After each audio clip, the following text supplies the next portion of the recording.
video se hará un repaso de los conceptos fundamentales del tema de investigación de operaciones. Para empezar, haré una pequeña introducción con el fin de definir qué es un problema.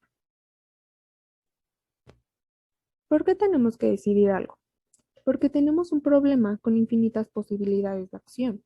Así pues, un problema lo podemos definir como toda situación que requiera una solución para lograr un objetivo, en donde el objetivo es la luz en el curso de acción.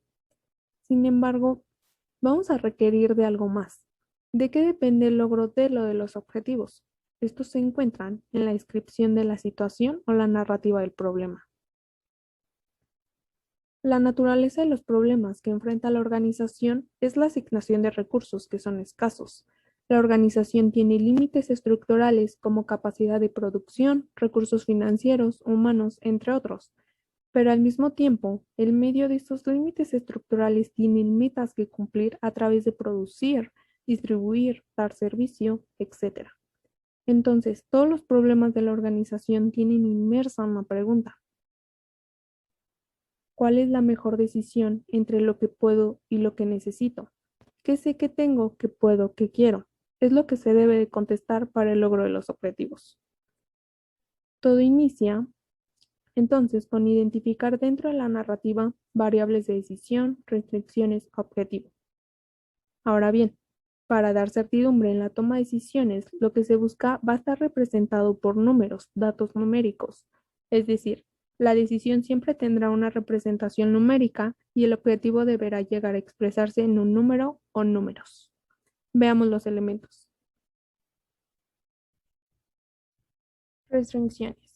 Dado que el objetivo es obtener más o gastarlo menos, el logro de este se encuentra inmerso entre lo que tengo y lo que me piden para determinar lo que puedo, lo cual la organización o empresa puede expresarlo en un conjunto de restricciones en los cuales todo problema de toda índole se encuentra inmerso. De lo contrario no sería problema.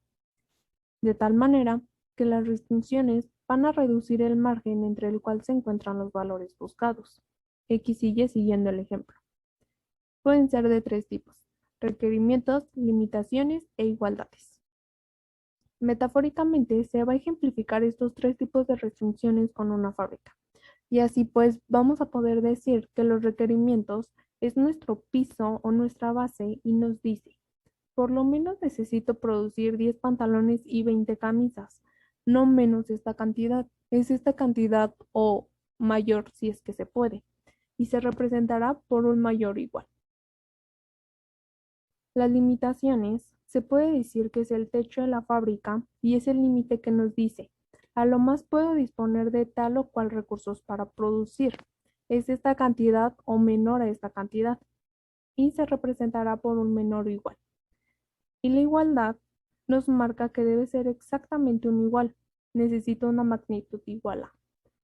Aquí un punto importante es que mientras más igualdad tenemos, menos flexible es nuestro problema, dado que nos tenemos que adaptar a un cierto número y este número no puede aumentar ni disminuir.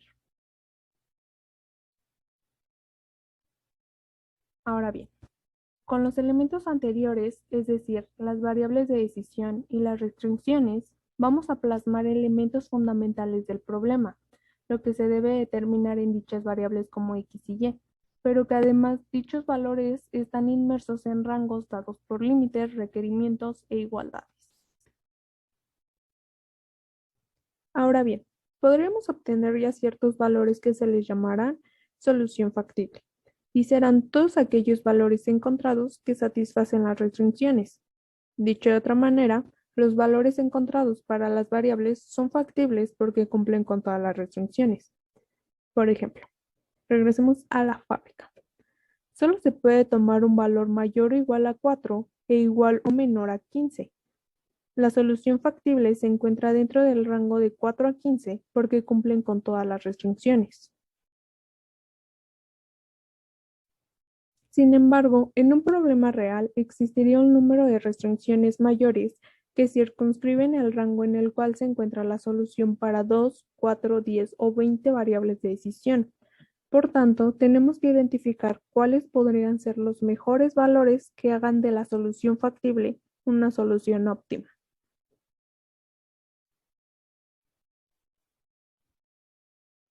Para ello, debemos referirnos al objetivo, pues es el valor que indica que los valores encontrados para las variables de decisión son los mejores.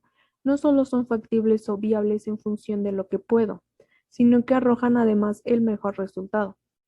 Por eso, el objetivo es la medida de desempeño y solo puede ser de dos tipos, maximizar o minimizar. Es decir, una vez teniendo las soluciones factibles, tenemos que elegir una sola solución, y aquí solo tienes de dos, maximizar la rentabilidad o minimizar costos, por ejemplo.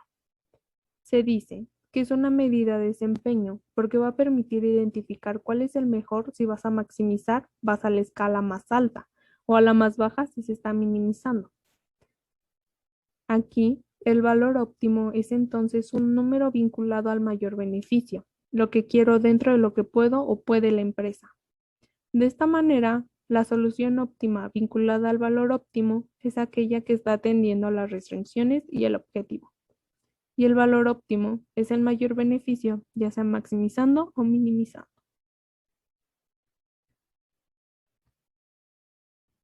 Muy bien, ahora se les va a mostrar un esquema que nos va a permitir identificar de manera general los elementos mencionados.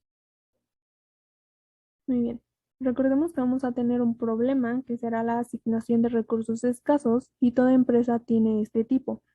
Aquí se requiere la administración y se requiere de quien pueda a partir de un problema identificar sus elementos y hacer una propuesta de solución. Las variables de decisión van a ser aquellas decisiones que vamos a tomar en relación a un número. Ejemplo, ¿cuánto vamos a producir? Estas van a estar circunscritas en las restricciones, que son los requerimientos, las limitaciones y las igualdades. Y nos dice, disponemos de tanto, tiene que ser menor a esto o tiene que ser igual a esto. Ahora bien, de la solución factible vamos a encontrar restricciones que son redundantes. Por ejemplo, tienes una restricción de necesito mínimo 5 y máximo 10 y metes otra restricción de 5 a 8, lo que ocasiona que la restricción anterior sea redundante, dada que llegó a 8 y ya no a 10. Y las restricciones no redundantes son justo aquellas que me están delimitando ese espacio en el que se encuentran todas las soluciones factibles. Ahora que tienes ese espacio que te delimitaron las restricciones, tendrás que ver el objetivo y este te va a llevar a otra categoría más de restricciones, que son aquellas activas e inactivas. Las activas son aquellas donde la holgura o el excedente es igual a cero. Se identifican también porque coincide con el límite o con el requerimiento impuesto por la restricción. Por ejemplo, si solicitas un número entre 5 y 10 y eliges el 10 o el 5, son activas porque ahí están los límites o el requerimiento. De aquí se desprende el precio sombra y nos dice cuánto más puedo ganar por una unidad que muevas tu restricción activa y cuál es la magnitud del beneficio. O también nos podría decir, pero si solo disponemos ahora de 8 o de 7, te dará una pérdida o una ganancia. Esto se deberá de interpretar como un riesgo o como una oportunidad, dependiendo del contexto del análisis con los demás elementos. Y bueno, las restricciones inactivas son aquellas que tienen la holgura o el excedente diferente de cero. Se les identifica también porque aunque las quites, queda inalterado el espacio entre el cual se encuentra la solución. Por ejemplo, si solicitas un número entre 5 y 10 y después señalas que sea mayor a 6, entonces el 5 ya sale sobrando, es redundante. Aquí la holgura aplica para las restricciones que son limitantes, que es de un tramo de 5 a 9 y escoges 8, tienes un sobrante de 1.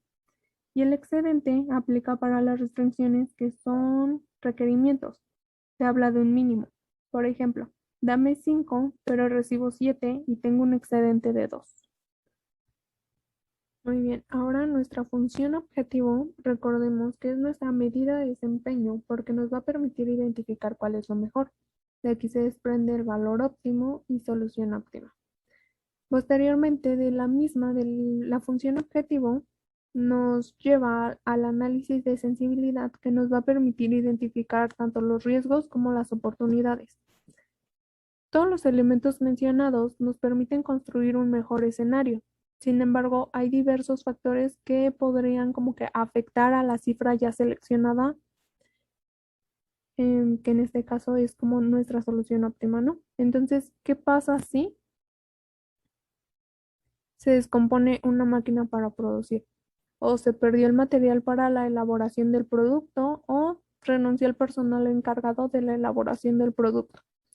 Aquí, el análisis de sensibilidad es una herramienta de gestión que nos permite predecir los resultados de un proyecto, ayudando a comprender las incertidumbres, las limitaciones y los alcances del modelo de decisión.